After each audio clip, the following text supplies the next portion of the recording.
Boker Tov à tous. Dans cette Mishnah, on nous dit quand trois ont mangé à une table sans prononcer des paroles de Torah, c'est comme s'ils avaient mangé des sacrifices des morts. Alors il faut comprendre déjà que quand on fait un repas, et donc on fait motzi, on mange du pain, pour finir le repas, on fait le zimoun. Ça veut dire qu'il faut trois personnes pour bénir Akadosh Baruch Hu et lui demander la permission donc de le bénir.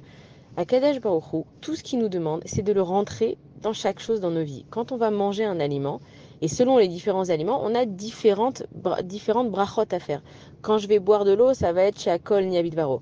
Quand je vais manger un fruit, ça va être à Et, et quand je vais manger un légume, ça va être à Dama, etc. Il y a des brachot aussi à faire quand on sort des toilettes.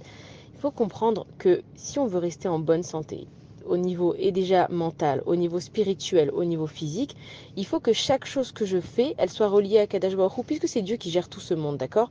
Quand je vais sortir des toilettes, je me rends pas compte, moi, en fait, de tout le mécanisme qu'il y a eu quand je suis sortie, quand j'ai réussi à aller aux toilettes, et on voit quand on est constipé combien c'est difficile. Donc en fait, plutôt que d'arriver à des moments comme ça, il faut que je pense à bénir à Kadash Baruch Hu. Et pareil, combien de fois on voit qu'on est déshydraté et on a tellement besoin d'eau.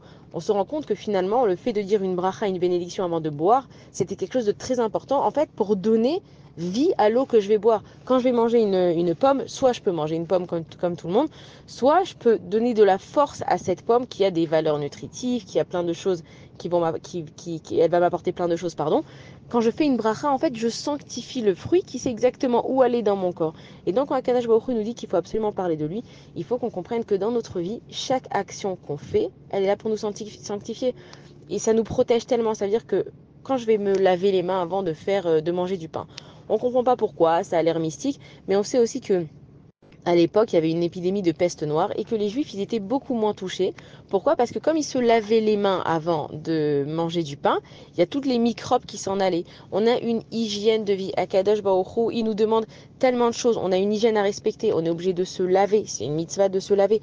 On est obligé de faire les bénédictions, voilà, quand on va aux toilettes, quand on sort des toilettes. Chaque chose qu'on fait, quand on la rend spirituelle, elle prend une dimension différente. Et donc, Akadosh Baruch Hu, pourquoi est-ce que dans cette Mishnah, on nous dit que c'est comme si on avait mangé des sacrifices des morts. C'est-à-dire que si tu veux rester en vie, sanctifie chaque action pour que chaque chose que tu fais, tout simplement, elle apporte de la vie à ta vie. Bonne journée à tous.